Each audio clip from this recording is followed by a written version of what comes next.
My name is Sonia Reyes and I'm with the Office of Latino Affairs for the state of Iowa. Let's talk about how to better serve Latino students in the college admission process, because understanding Latino culture can help high school and college counselors in providing culturally competent services to Latino students and their families. But first, let's talk about terms.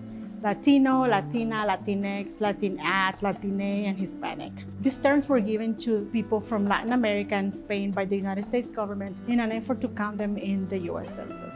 People from Latin America don't become Latino or Hispanics until they set foot in the United States. Remember that not all Latinos or Hispanics know the difference between these terms, and not all Latinos or Hispanics identify with these terms. A lot of them identify with their nationality, such as Dominican, Colombian, Haitian, Salvadorian, Mexican, etc. In the United States, Latinos are classified as individuals living in the United States whose ancestors originate from the Caribbean islands, Central America, Mexico, South America, all countries that were colonized by Spaniards and Portuguese. Latinos speak Romance languages such as French, Italian, Spanish, and Portuguese. They are the largest ethnic minority population in Iowa and in the United States. The term Latinx, Latinat, Latine is a gender-neutral term that are used as an alternative to Latino or Latina.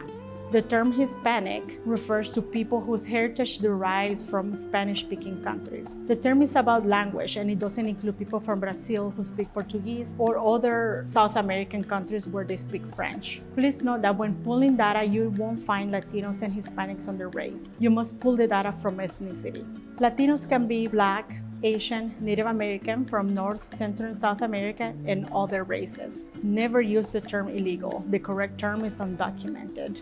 Latino students have many strengths and continue to contribute to the state of Iowa, but there are many barriers for them in post-secondary education institutions. Lack of bicultural staff, faculty, admissions, and financial aid offices in post-secondary education institutions. They are overlooked due to stereotypes. Also, they suffer a lot of microaggressions, like microassaults, which is a conscious and intentional actions of slurs. Micro-insults, verbal and nonverbal communications that subtly convey rudeness and insensitivity and demean a person's racial heritage or identity. Micro-invalidations, communications that subtly include, negate, or nullify thoughts, feelings, experiential reality of a person of color. Now let's talk about some of the most common stereotypes. All Latinos are from Mexico. Latinos must speak Spanish or must be bilingual. Latinos are low income. Latino parents don't value education. Latinos have health insurance. Latino students don't seek help because they are too proud. Speaking with an accent must mean that they are less intelligent or that they need special education. Latinos don't have aspirations or they need to be saved. Some tips in dealing with stereotypes. We all have stereotypes about others that are different than we are, so we need to acknowledge that. Assume that all you know about Latinos is inaccurate. Latinos may speak many languages: Spanish, English, Creole, French, indigenous dialects, and many more. Don't assume you can tell what their immigration status is just by looking at them, because we have Afro-Latinos, Asian Latinos, indigenous Latinos, white Latinos, and other races. Ask what they know about college enrollment process. When you're helping them fill out forms, ask the students, don't assume what the answer is, such as their pronouns, their race, immigration status, sexual orientation, interests, etc. Also, incorporate inclusive language around immigration when you're talking to students. This institution has resources for all students, regardless of their immigration status. Take time to get to know the student that is in front of you and their individual needs and questions. You can always contact the Office of Latino Affairs for more information. Another barrier is dealing with microaggressions. Failing to learn to pronounce or continuing to mispronounce the names of students after they have corrected you. Setting low expectations. Asking a student of color where they're really from. Using the term illegal to reference to undocumented students. Expecting students represent their perspectives of other Latinos in class discussions and debates. Denying the experience of students by questioning the credibility and validity of their stories. Ignoring the differences in socioeconomic class status.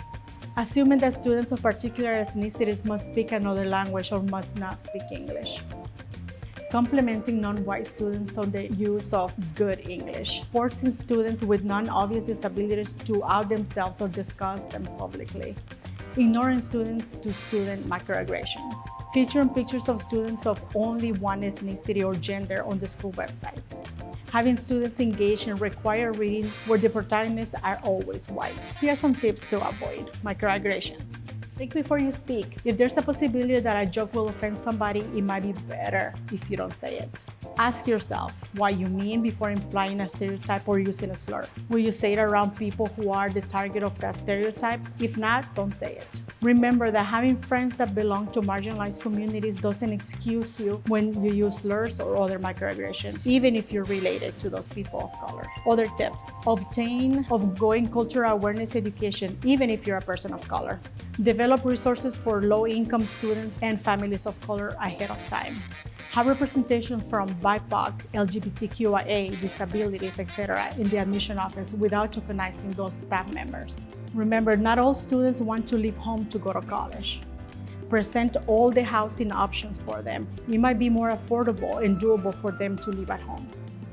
Address what the institution does to support and retain Latino students. Talk about the safety practices and the benefits of living on campus for the family, not just for the student. Address your institution's resources for students if they feel they are being discriminated, harassed, or they feel like college is not for them. Be aware of cultural differences, beliefs, and trauma. Remember that a lot of immigrant and refugee students must live in survival mode, even if they have been in the United States for a long period of time. Planning ahead is a luxury that they might not have. And remember, it is always a family affair. Provide the student and their family with the procedures for academic support. Many students are being raised by family members or guardians. Always include them in the conversations. Set up procedures to provide support for families, not just the student, or the student might drop out. Inquire what they know about the educational system in your particular institution. Food is very important. Provide a list of restaurants and other businesses close to campus that are culture specific. Connect interested students' families to current students and their families.